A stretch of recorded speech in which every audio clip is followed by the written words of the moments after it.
I got friends only wanna talk business. I got expensive, cause winning's expensive. I got expensive, cause winning's expensive. I've been reading all the war, and I've been shutting down the stores. Yeah, cause when it rains, then it pours. Yeah, and I'm ready for some more. Yeah, and I've been reading. Hi, and welcome to Put That Coffee Down, the Freight Sales podcast for closers. My name's Kevin Hill, and my co-host for today and the coming weeks ahead, coming through January into February, is Chris Jolly, the Freight Coach. How you doing, Chris? Kevin, I'm doing great. Thank you so much for having me on here today. It's truly an honor. It's truly an honor to be on this show. And, I remember watching the first episode a year ago, back in, February. And it's just, wow. It's amazing what can happen in a year.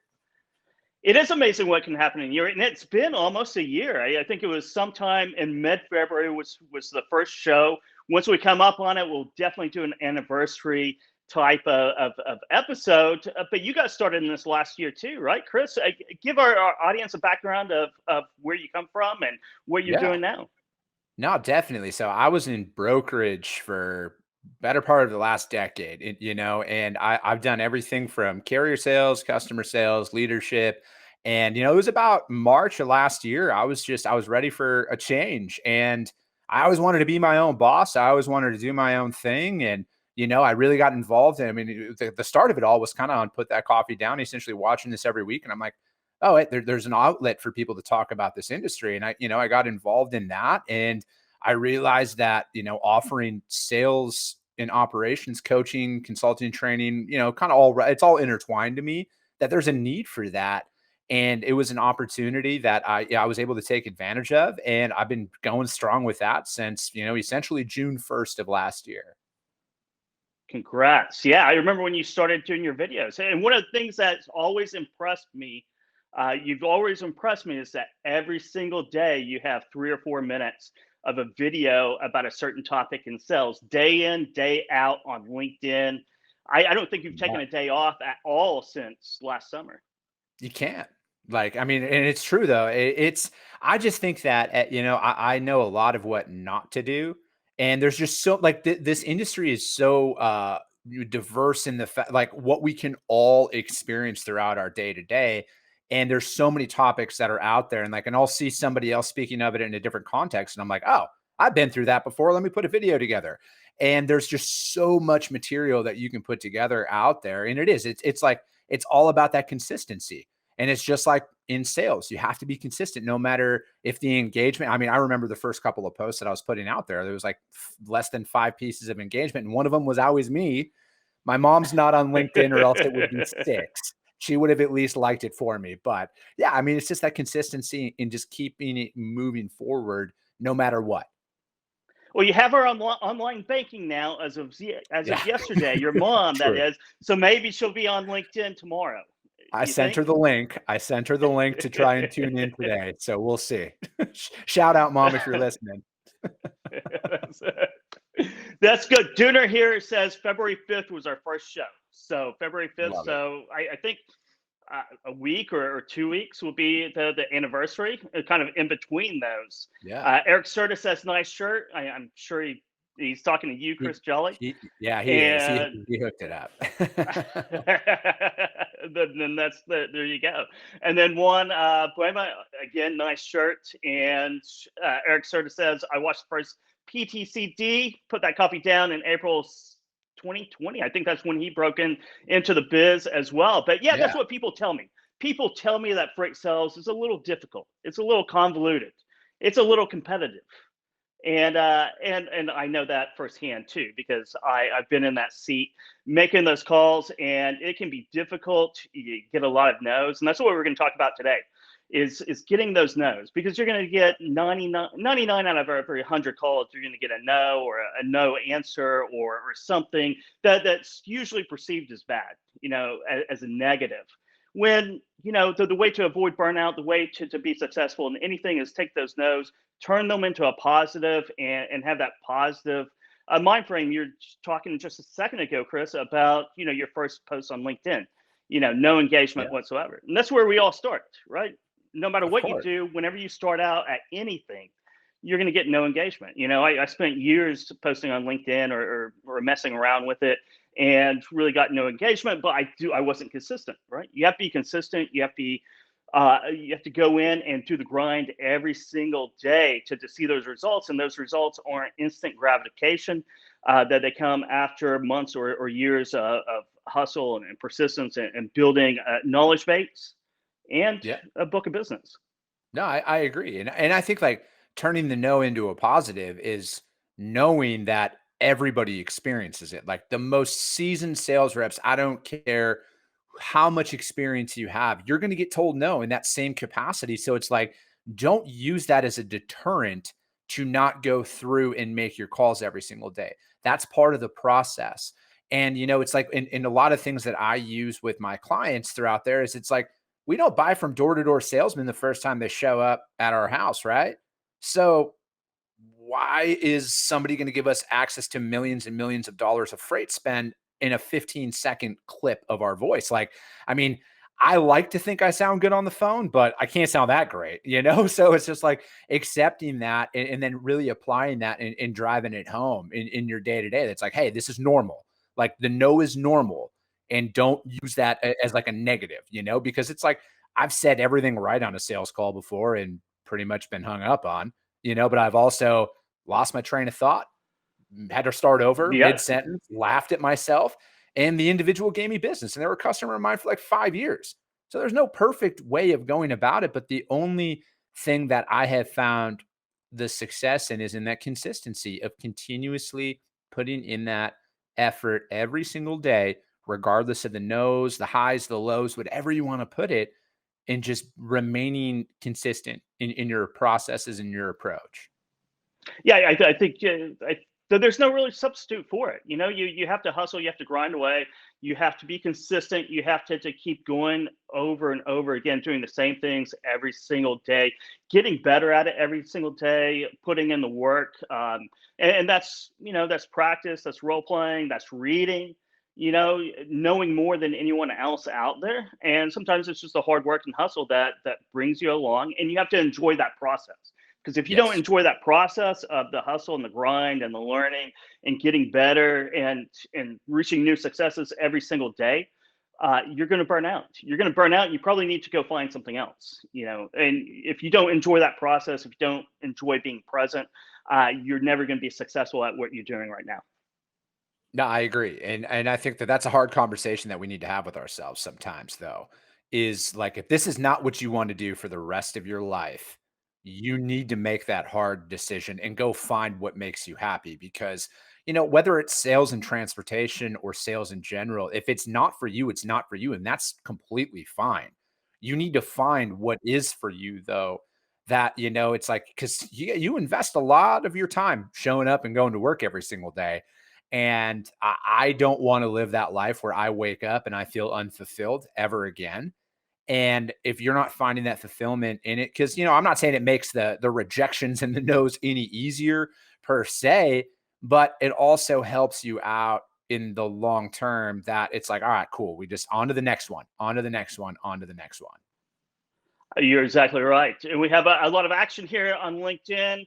Peter Ballet, good afternoon, gents and viewers. Charles Lung says, just like dating, you get a lot of no's before you get the yes. Greg Grimes is on here talking about cultivating the garden. You sow, you reap what you sow. That's the old proverb, right? Yeah. You reap what you sow. So, and it doesn't come up overnight. Derek Staples here. Years and years, I've had LinkedIn transportation groups for 10 years now. That tool to get over 20,000 transportation related members in them. So yeah, it takes years to get to that 20,000 point, where a lot of people are consuming your content. It does not happen overnight. There's no overnight successes in anything you do. Matthew Linder, valid point, talking about all of this. So it's good. So let me do a little sales right now. Make a couple plugs here. The first is our sponsor, which is Salesforce. Amazing group of people, amazing sponsor. Thank you for everything that you do for us, Salesforce. And then on Thursday of this week, January 28th, it's kicking off at 9 a.m. Put that coffee down, is hosting the Sales and Marketing Summit here on FreightWaves. So you can watch it on LinkedIn or FreightWaves TV. Actually, go register, all free, of course, live.freightwaves.com.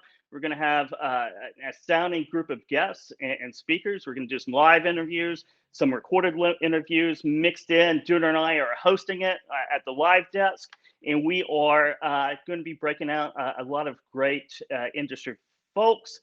Jim Paluzzi, a great author, will be talking about content marketing.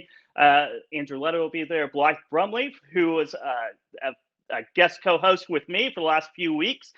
She's going to be talking to Kyle McNutt from Freight Plus or Aborn and Company about kind of the state of the industry of marketing and sales in freight, logistics, transportation. We're talking about marketing to drivers as well, with some great guests in there as well. So join us for that Thursday at starting at 9 a.m. It'll roll all the way through the afternoon. Amazing sessions. You can see the full agenda at live.freightwaves.com. So I'm sure you'll be tuning in, Chris. Yeah, I am. I mean, I think that these events that you guys put on are so key. Like, there's so much you can learn from this. And it's like, like there's not one right way of going about in this industry. It's like you can learn from so many different perspectives, and it's like, take advantage of this. Free is always going to be a great price. So take advantage of this information that's out there by people who are doing this every single day. I like, and I don't care about your experience level at all at this point. You can always improve. You can always learn more. So why not take advantage of what FreightWaves does all the time, multiple times throughout the year, and learn a little bit more, because the end result is your customers are going to be happy. And heck, I've even won a couple of free FreightWave swag out there by tuning in. So yes. I like hats. I got the little toy truck. My son loves that toy truck. So that was pretty cool as well. So there's always those added bonuses. There is. I know I've sent you a book before, Chris. Yes, I can't remember what it was, but yeah. So we're gonna have Speaking of persistence, I tried for so many weeks, and I finally won the Straight Line Sales book with Jordan Belfort, and it's a great read. It is a great read. It definitely is. We're gonna have lean solutions there, ambition. Just a number of great guests. Toby Howe from Morning Brew talking about social selling. Greg Johnson from Zimbles. Brian Mann from Armstrong Transportation Group. Charlie Dahoney talking Fitzmark, and Rob Hatchett talking to marketing to drivers, which is a big revenue or a big cost for all those carriers out there. So let's talk about burnout. Let's talk about no's and burnouts. And this came from, this topic this week came from someone who reached out to me, Holly Campbell at Axel Logistics. She's new in the business. She says, "Hey, Kevin, really enjoy listening to your show. I'm about 2.5 months into being a broker, and I have a question. How can one avoid emotional burnout and fatigue from constantly being told no while trying to build a book of business? Just wondering if it's a topic you've already covered that I might have missed while searching your past episodes." We talked about it a little bit, but we're going to dedicate a lot of time to that today, Chris. Yeah, no, definitely. And I think that, to me, the biggest way to avoid burnout, and I just think that, and this didn't come naturally. Like this, I still work on this, is at the end of the day, they're a complete stranger telling you no. Somebody who you're never going to probably meet in the entirety of your life. So why give them anything in your head that detracts you and deters you from going on to the next call? Like, they don't remember us. So why are we giving them that headspace? So I think it's like, this is tough. Like, it's not an easy skill. Like, I mean, I suffered from everything that Holly had mentioned. Like, why does nobody want to talk to me? And I just think that once you start detaching yourself from a personal standpoint, not taking it personally, because I know I did that, is I would take this very personal. Like, I would think that it was an attack against Chris Jolly, but that wasn't the case. And I thought, essentially I got over myself in that regard. And that's when I started seeing, from an emotional standpoint of being able to detach. That's one thing that I started to notice that happened then. Yeah, you have to get over it. It's nothing personal. It's all about your message and how you're delivering that message. And sometimes you're in an unwinnable situation, and that's fine. You don't have to sell to 100% of the people you talk to.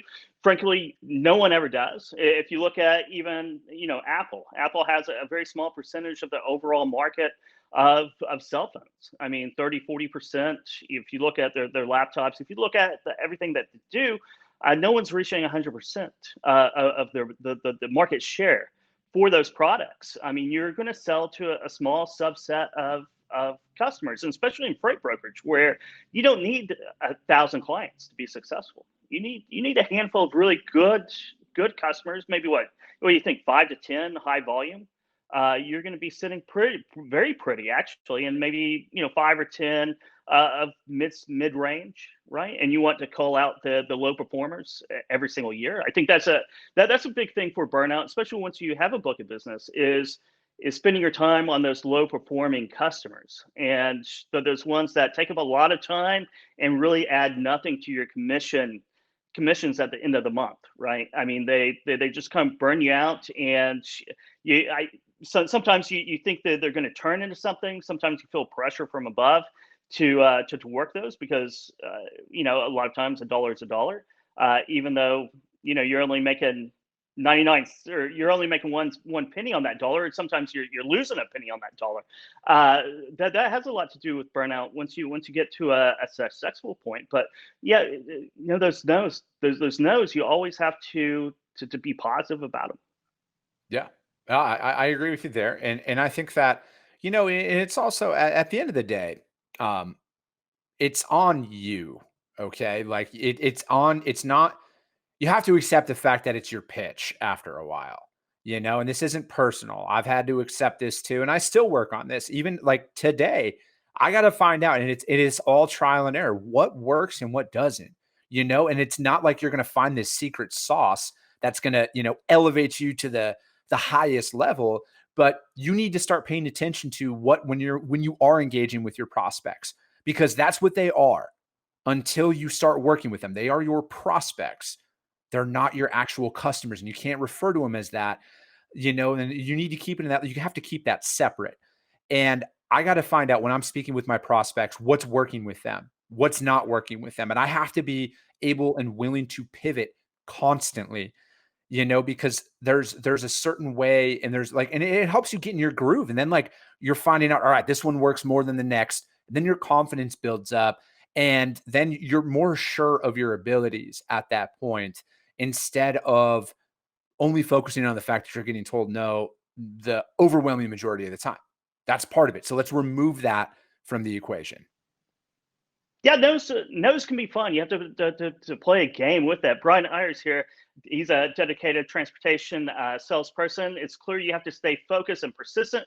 However, you only can have a successful partnership once you understand the customer's need and wants, and you can meet those needs, right?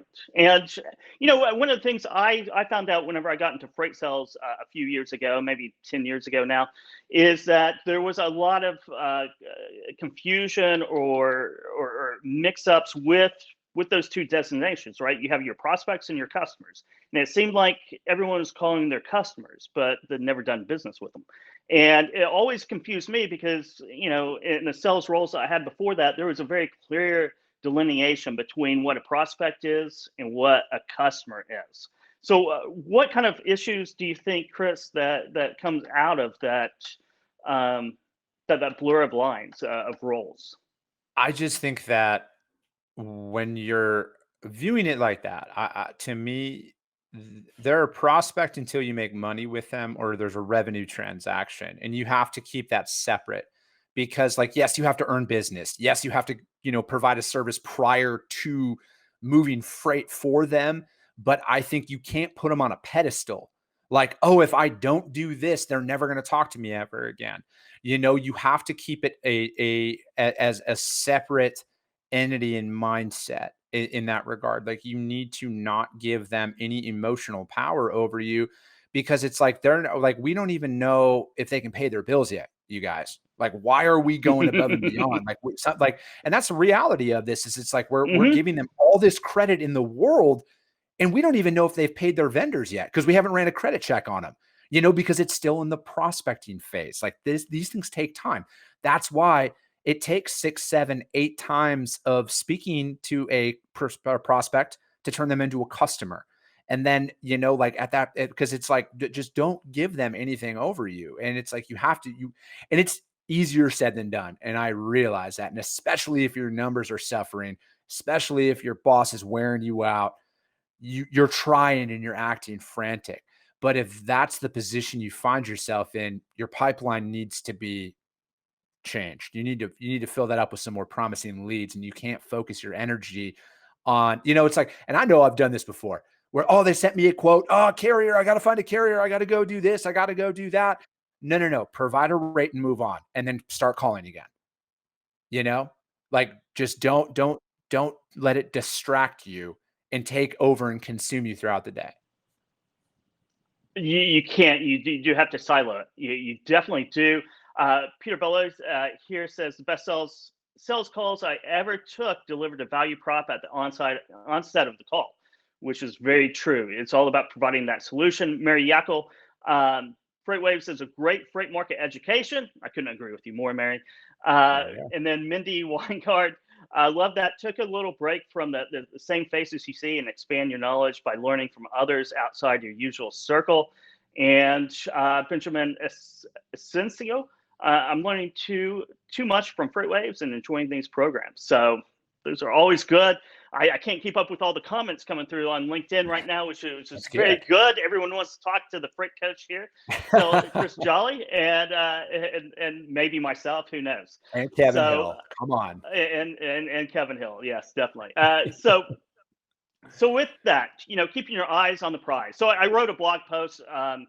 Holly gave me an idea to write a blog post at sonar.freightwaves.com. You can pop over there and look at that as well. But keep your eyes on the prize. It kind of helps with all those no's, and also just thinking of in solutions, right? Whenever you hear the word no, it just means that you haven't provided enough of a solution, enough of a value in your call, right? Because the sale is not really made until you basically deliver about 10 times the value that your prospect is going to pay for. Once you do that, once you start thinking that way, those no's become puzzles. You know, puzzles. How can I provide more solutions? How can I provide more value in this? Because I know if I get enough value out there, that the deal's going to close. It's going to be fine. And if it doesn't, it probably wasn't a good deal to start with. And you're saying just a second ago, and I couldn't agree with you more, don't get too excited about the highs. Don't get too excited or too disappointed with the lows, because sometimes people give you freight, and there's a reason why they give you freight, because no one else will take it. Because either they don't pay their bills, or they're not very good to work for, or they don't pay their accessorials, or they overload every truck that comes in. And sometimes those no's that you're relying on are those people, and they're really blessings in disguise. Yeah, I agree. And now at this point in my career, I view, if somebody's willing to give me freight off of a 15-second phone call with them, I'm starting to question what is wrong, because, you know, I'm not like, it's almost a soft no at times, because there are your prospects that are out there that will add, you know, and I use this with quotations, add you to their email list. And then it's because they couldn't muster up a no to you.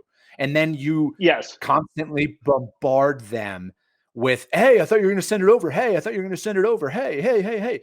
Just, I mean, after a while, you got to cut it and move on. And then that's like, you're telling your sales manager, oh, I got this hot lead here. It's going to come. They added me to their email list and it never happened. You got to accept reality for what it is after a while. And that comes in experience and time, though, you know, where they'll tell you that, and it's because they can't tell you no over the phone. And, you know, furthermore, if you are on the phone with them and they tell you no, ask why. Like, at the end of the day, if they're not going to work with you, at least try and extract some information out of it.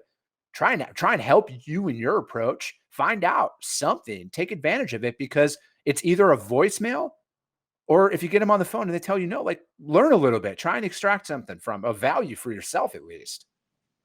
No sales begins until a no's been said, right? So if you are getting yes to depth, there's a reason for it, and it's really a hidden no, right? You want a lot of no's throughout that process as each and every sell, because it's going to clear up any misunderstandings.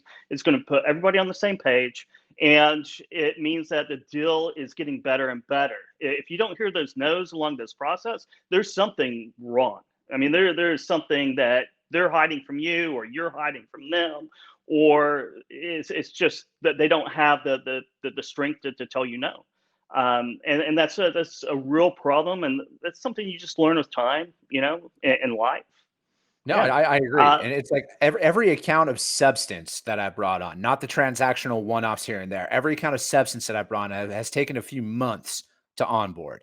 Okay. So keep that in mind. This isn't everybody, but in my experience, it's taken months. Okay. And like you can't, you have, and that's a no every single time, like 6 or 7 months into it. And then you finally get a seat at the table to talk about what you can actually do. So yeah, there's plenty of yes inside of a no, and vice versa. There's plenty of no inside of those initial yeses that you get. There are all these no's around there that they're supposed to be positive. You have to think of them as positive. Keep your eyes on the prize, because you're going to get those no's. You're going to count those no's. I think Ben Kowalski from Freight 360 said you have to count your no's. Then you'll know when you'll get to the next yes. And I totally agree with that. That's part of pipeline management. And Yep. going back, prospecting is the key to all of this. This is what I always preach, because you don't have to be. A lot of times you're not the best closer. A lot of times you might not be the best presenter. But if you have the fullest and deepest and widest sales pipeline and funnel, and you're out there prospecting, the numbers game and the ratio game will take care of uh, every other deficit on your plate. But if you don't have that pipeline full, you can be the greatest closer, but you have to close this person, and that puts a lot of pressure on doing bad deals, which there's corpses littered all over freight sales with bad deals. Oh, 100%. And I think that what you just said there rings very true, Kevin. And that is, if you take those no's more personally when your pipeline isn't full, because you don't Yes. have anything else, because you're afraid to prospect more. And I think that's why those no's will hit you a lot harder, because you're like, all 10 of my prospects said no. Well, go get 10 more, and then 10 more Yeah. after that, and then build a pipeline of substance. Definitely. And let's talk about that. Let's talk about that with our guest today, who Yeah. comes in. She's got a lot of sales experience, but she is in her first year of freight sales. And it's a little different than a lot of other things. And it's Rachael Heaps from Transportation Impact down in Bay St. Louis, Mississippi, around New Orleans, down there. How are you doing today, Rachael? Hey, doing well. Just taking notes from the freight coach himself. Entering into my first year, I hear a lot of what you're talking about and how that applies to what I'm going through, and not just in your first year, but ongoing every year, every day. So, yeah, It excited to does. be It does. here. Yeah. Thank you for joining us, Rachel. Can you give us a little bit about your background and how you got into freight sales with a 3PL freight brokerage? Yeah, so I have an unconventional background. Um, my past 15 years was with a Fortune 500 company in rental textiles and facility services. So, quite a way away from freight and logistics. But as they say, you don't choose freight, freight chooses you. So here I am, and I think I am with a company that just really supports that continuous learning aspect. And really, I think they saw that in me. And that's why I've made such a great fit into the industry, is because I'm always learning. And that was why freight was very attractive. I felt after 15 years in rental textiles, there's only so much you can know about shirts and pants. And yeah, in freight, it's just a whole new world. I'm getting to explore an entirely different side of business, and how important it is to manufacturing and distributing and all of those things. So yeah, freight chose me.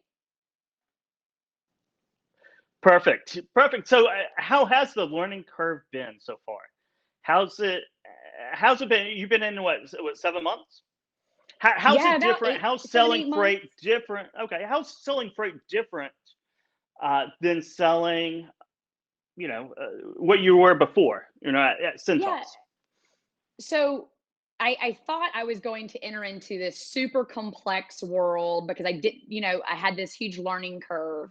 And so for me, I was always trying to find that niche, that relatability that could shorten my learning curve. And a part of my strategy when I first got into the freight industry was really building my education alliance. And that's where FreightWaves came in for me. I mean, I remember my boss, Chantel Dishman, telling me, I said, where can I learn more about LTL? And by the way, what does LTL mean?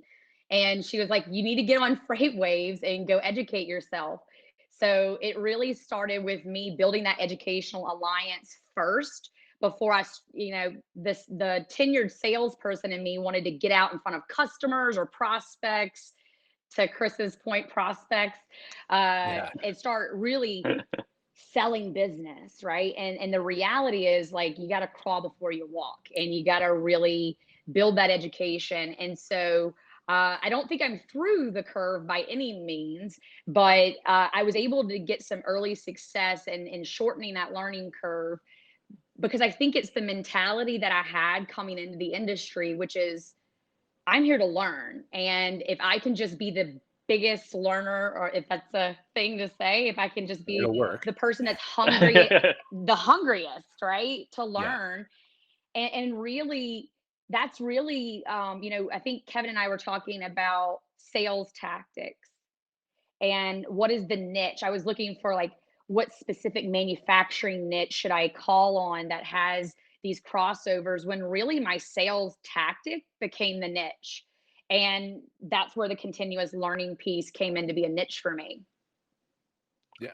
What do you think No, about that, Chris? A sales tactic being a niche. yeah. Focusing on. We were talking about it just right before. My niche, I guess, with my sales tactics is prospecting. I'd Yeah. rather be the best prospector than the best closer or the best presenter. I'd rather have the full pipeline because, as you said earlier, I run through 10 prospects and none of them buys. I want to have 50 more already lined up because I will Yeah. find a yes somewhere in there. Yeah. I think that in transportation, where it's so segmented, there's so much opportunity. I'm all about the niche because I want to be a product expert of some sort, whether it's open deck, whether it's dry van plastics, or whatever you want to call it.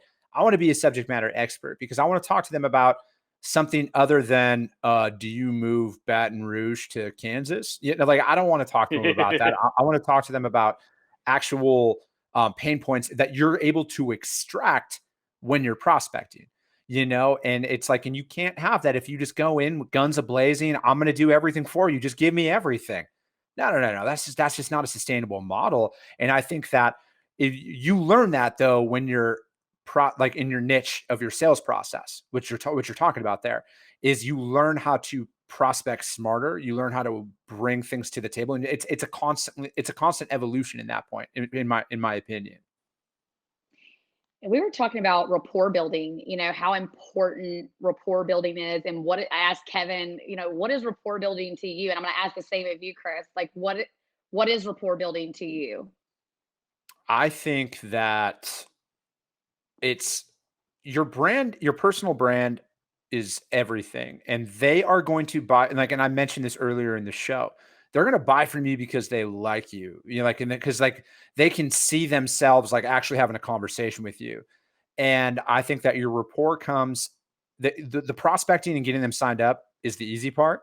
It's when they give you business and when things deteriorate in an unfavorable situation, that's where the rapport is built. Because anybody can call, anybody can say the right thing in the prospecting phase. But how do you react when that driver blows a tire, or you as a broker fail to pick up the phone and set an appointment and the driver shows up and they're not going to offload him today? That's where the rapport is built, to me, because otherwise, I mean, that's where all of my market share has ever grown with any customer of mine, has been in a time of turmoil in some people's eyes, because the majority of the people out there run. Their phones all of a sudden aren't getting picked up and their emails aren't getting responded to.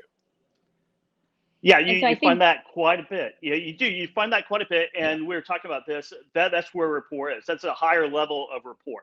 Rapport is solving problems together, basically, right? Or Yeah. finding solutions, solving problems, however you want to define that.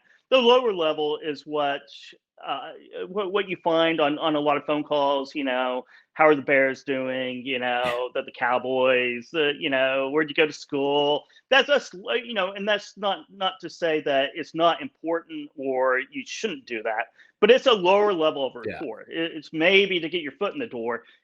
Taking donuts to the office, right? That's a lower level of rapport. It might get you a few browning points, but if you're not answering the phone when there's a problem, if you're not replying back to emails, if you're not providing the solutions, that higher level rapport is just going to break down, and they're not going to be a customer very long. They're going to be Yep. an ex-customer, which is different from a customer and from a prospect. Correct. You can do 1,000 things right. You can do 1,000 things right, but if you let one thing slide, there's so much competition out there that is just waiting to soak up your market share. So why risk it? And that's one of the things, you asked about what are the big differences, or what are the commonalities from what I was doing in the past that maybe lend itself for success in freight. And that's one of the areas that I saw when I was, either jumping on other people's presentations to listen to them or just engaging with other people, was really the lack of rapport building or the misunderstanding of what true rapport building is. And I love asking that question because I always get some different flavor that's out there. And rapport building, true rapport building, and to your point, Chris, if you're doing it not just after the sale, but you're doing it all along, right? In the beginning, you're finding out what is your buying, what is your business objective, right? What are you trying to accomplish outside of Rachael Heaps and transportation impact? As a business, what are you trying to accomplish? What are what are your personal wins within that project? And then what are other areas that can really uncover buying motives, bias, where do I stand against my competition? Have you ever heard of transportation impact? And they will give you a lot of what you'll need to really support that connection long term. But if you're never asking those questions or you're only asking them maybe after the sale, you're losing out on opportunity to build a connection early on and really maintain the momentum, also not achieve burnout, because now that one yes that you did get to, you're asking the right questions and building the right connections early on. And I really felt that, going back to that continuous learner piece that I was talking about, that's it, right? You're learning how to essentially sell your solution to them by asking relevant questions, by building rapport in more than one way and throughout the process. Yeah. No, I, So I agree with that. Oh, sorry. Go ahead, Cam. no, I was just going to say PKH, Global Supply Chain Optimization. PK. Here, yeah, PK solutions through hearing the need of your prospective customers, and also down here, true rapport equals trust, proven with ROI to your customer. That's PKH as well. I do have a question for both of you from the audience here, Peter Bellet. Question about not having done this myself. Do you, Chris Jolly, the freight coach, do you research all of your prospects prior to calling? And I'll ask you to answer it, Chris, and then Rachael. 100%. You have to. How much research do you do? No more than 3 minutes. You can find out everything Okay. you need. I mean, there's so much information that's out there, you guys, whether it's LinkedIn or their Instagram page or the company's website that needs to tell that will tell you everything you need to know about a company, And to me, it's a no-brainer. Like I said, take 3 minutes, find out what they're doing. So you're not going in there offering refrigerated freight services to a cardboard shipper, because talk about a way to lose credibility is when they know they're just another name and a phone number on a list. So everything I do is strategically done. I never just pick up a phone and start dialing, even if my in person is a receptionist. I want to know as much about not just the company, but I take it a little bit further, probably than Chris is recommending. I have been doing it for a long time, so I try not to waste any opportunity if I connect with someone. So LinkedIn is a great tool. Zoom Info is a great tool. And then I've also recently got into this Crystal Knows, which helps you identify different buying personas and whether someone is a driver or they're skeptic. And it really just helps you formulate the best if you're sending an email, right?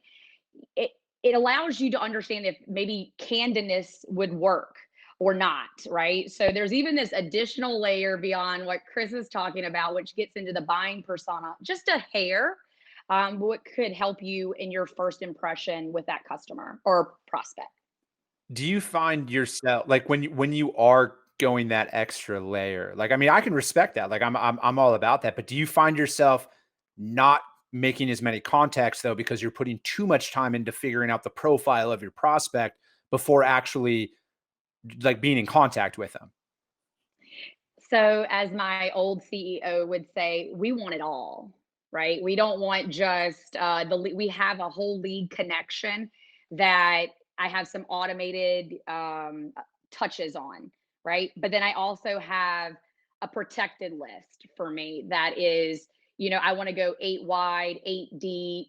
I want to build many connections within that. I mean, I even go to the process of connecting with their sales reps so that when it's time for us to connect on LinkedIn, we have mutual connections. And typical sales reps will accept your connection because they're looking to expand their network, right?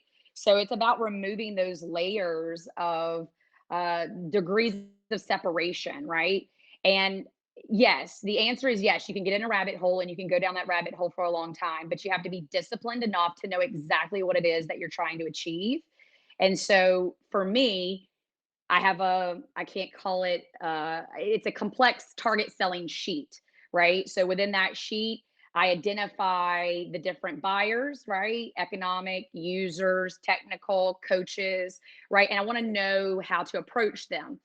Now, I may pick up the phone and still call them, but it's after I've done that research. And so I'm doing both, right? I have a list that are cold touches, but I hate a cold touch.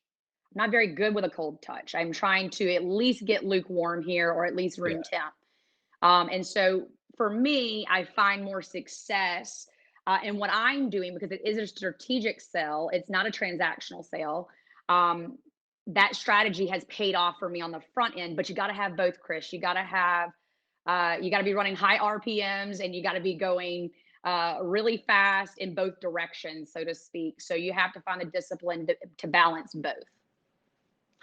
Yeah, I do a little bit of research, just enough to ask 2 or 3 really good questions, right? I want to know what modes, what the products are. I want to know really the basics. I'll do that, especially in freight sales. Other things, I might do a cold touch. I might like that. Sometimes I'll feel really good and really confident and start playing blind. Kind of like whenever you start betting in poker without even looking at your cards. I kind of like to do that just to shake things up for a little bit. I used to like to do that, but a little bit of research. Rachel, you brought up something else that we talked about previously that it's kind of different than that. It's hitting multiple people in one company and kind of just over time, just trying to get your foot in the door with several different departments and, everyone from the CEO down to whoever the transportation manager is, just kind of all fronts attack on that. And I do that quite a bit. I'm sure Chris does too, just wherever you can find, get kind of internal discussions any way you can within the company before you even talk to them. Yeah, I think it's important that, going back to the burnout and going back to the no's that lead to yeses. I mean, essentially, I'm trying to create enough conversation and enough interest by multi layers of people who may not be necessarily in the process, but they could influence a discussion between me and the correct person. So essentially, in my mind, it looks like a small office, and everybody in the office is like, why is Rachael Heaps emailing me? Can somebody please? And then they're talking about it in the break room, right? Rachael Heaps won't leave us alone. She keeps emailing and sending, handwritten notes. And that's something that has been very, I think it's a lost art. It does take time. It's not something you can do to every individual, but going 8 deep, 8 wide into the organization, doing really strategic touches to generate that momentum in conversation, so it's leading you to a larger chance of a yes. Yeah. No, I agree. And I think that because it's like people leave jobs. Like I don't just want a relationship with the decision maker or the transportation manager or whoever it is. I want a relationship with everybody because I've been in this situation before. I thought I had a very solid relationship and I did, but it was with one individual. That individual left the organization. And then I had nobody to vouch for me when the new decision maker came in and I was out the door. So it's like you have to have a relationship across the board with everybody inside of those organizations. And it's a failure on your part if you don't ensure that you have a rock solid foundation with multiple people inside of there, whether it's the person who processes your bills, the person who checks you in, whatever it is, security, I don't care. They better know who you are. It Yeah, is so that's true. another. And No, go ahead, oh, Rachel. sorry, I just want to say one thing that just this year I learned, right? Being in sales 15 years, you think you know everything. You don't. And this year I learned, the value of staying connected. There's two different decision makers, right? There's a decision maker who may make the decision to implement your program, but then there's a post budget owner, right? And that person may not be the person who signed your contract. And that post budget process owner is just as valuable as the person that's making the decision. And usually, sometimes I use accounting all the time, but I always feel like they're the last ones that are in the loop, right? But they're like paying the bills and they're usually the last one in the loop. And it's really interesting if you start your sales calls out with calling the accounts payable team first and understanding their pain points and bringing that into the fold. It can really take you a long way, or at least when you have, to your point, Kevin, once you've made the sale and you're in there, it can ensure the viability that you're not having unforeseen issues come up and you've priced your program too low because you didn't have this discussion. And now, oh man, we misstepped and we moved too fast. Mm-hmm. Yeah, if you want to talk to somebody who knows about going after accounting, the accounting department, Michael Nemi is all about that. Just call him up and or look at him on LinkedIn, and he'll tell you all about it because that's his strategy for it. And it brings up something that people new in freight sales should know, and people who've been 10, 15, 20 years and have a book of business, because there's a real risk in most people's book of business, right? And that is the turnover because someone leaves, right? And there's a ways to protect yourself from that we were just talking about. But there's also another risk of it's just not very diversified. People's books of business aren't very diversified. They're top heavy, and so you might have 2 or 3 really good customers who make up 80% of your gross margins every single month.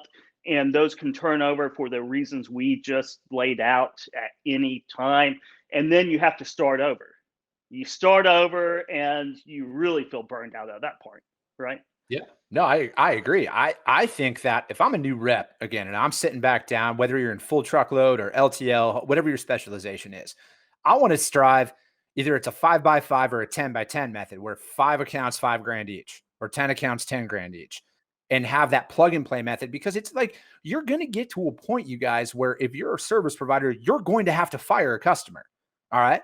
You're going to get to a point where, you know what, maybe their days to pay are starting to get to 90, 100 days, whatever that looks like, or they're consistently overloading trucks. They're not reworking them and everything else. There's a bunch of things that happen, but you can't be in a top heavy environment where you remove that one account that's doing $80,000 a month or whatever that number is that accounts to 80% of your business, because then you're going to have to start over fresh. And I know it's like you don't know how to plan it out, because like when you're prospecting or when you're going through, you really don't know how big these accounts can turn into. But I think that if you are very aware of how what percentage of your accounts, are and where they're sitting. Like if you have 2 accounts that are 80%, that's a problem. We need to look at that and reassess and get some other accounts in there to balance that out. Cause it's never a matter of if, it's a matter of when in this industry. It is. Have you encountered that, Rachel, or you thought about this issue at all? Yeah, I'm glad you asked. I was actually, we were formulating our target list for 2021, right? Who do we want to pursue on a more, strategic level? And when you hear target list, your brain immediately goes to, okay, who are the 20 largest players in my market? And you have to really be disciplined to say, okay, these need to be feasible, right? These need to be objective and they need to be feasible. They need to be dynamic in what their industry is, right? You don't want all packaging or all this or all of that. You really want to be dynamic and you want your targeted list to be achievable, right? You can have a moonshot list, I think is what our team calls it, right? You can have that.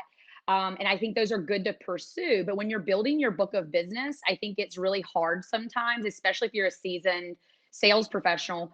It's hard to restrain yourself and not just go after the whales, right? But the reality is you need success and you need success throughout the funnel and focusing on your 30-day, your 60-day, your 90-day, and having different dynamics of position within each part of that funnel is important because you can either work all year on a singular customer and that customer is lost and you have no sales, or you can mix that up and have, maybe smaller clients along with a diversified industry as well as diversified buyers within that.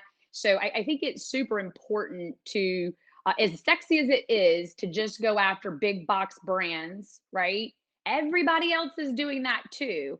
And really the time and effort that goes into those big box brands is important and strategic. But I think it's also important to have wins along the way. And to Chris's point about the burnout effect, if you're not celebrating even those small wins on those smaller accounts, you're going to approach burnout a lot quicker than if you don't have a diversified target list and you're just going after big accounts.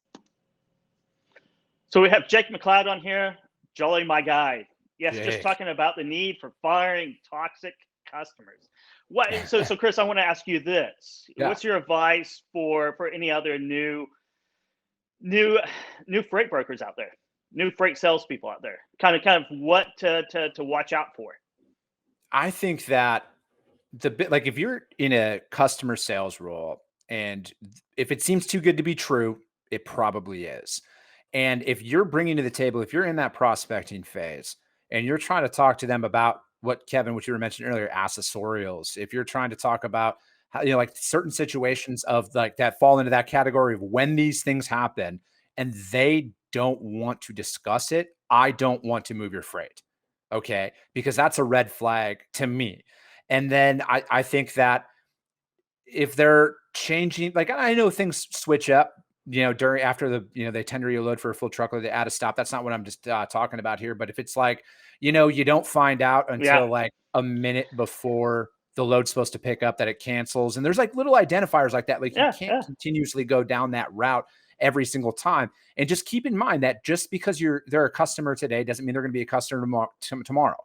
And you have to just remove that personal effect from it. I'm not saying don't build a personal rapport or anything like that, but you cannot let it consume you, because I've had plenty of customers that I thought were going to be customers for life.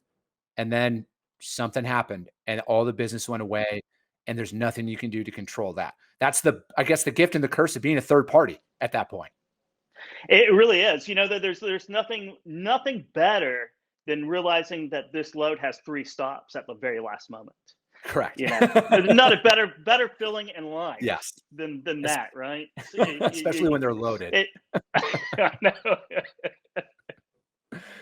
You just go through all these different things. So it's a tough thing to do, freight sales, but it's very rewarding and a lot of good money in there. And I'm glad you're in the industry, Rachael. And how does our audience reach out and learn more about you and Transportation Impact? Yeah, so you can find me on LinkedIn, Rachael Heaps.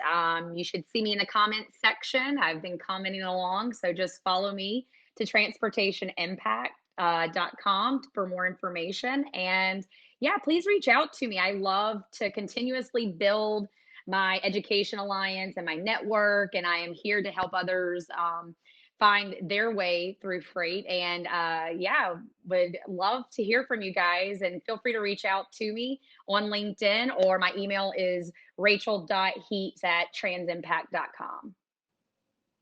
Thank you very much, Rachel. Thanks for joining Thanks, us, Rachel. and we'll see you very soon. All right, take care, everybody. Thanks for having me.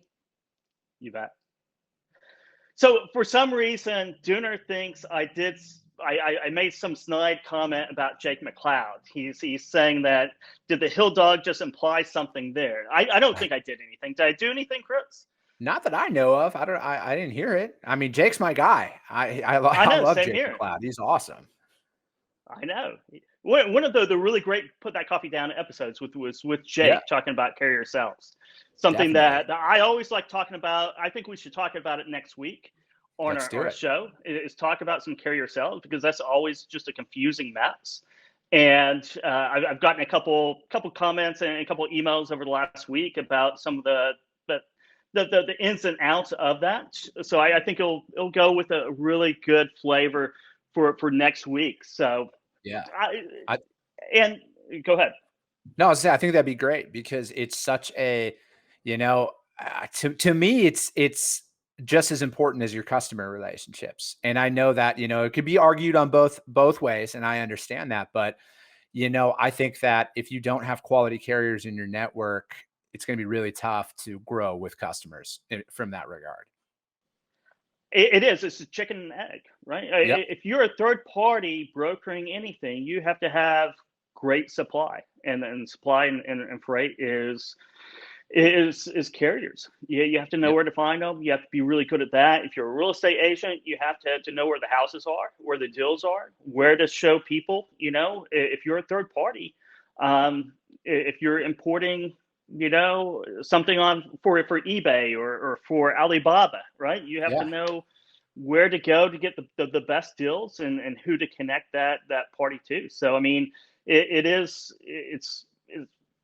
don't know any successful brokers who don't have a great base of carriers, or their company has a great base of carriers, and that they're really good carrier salespeople.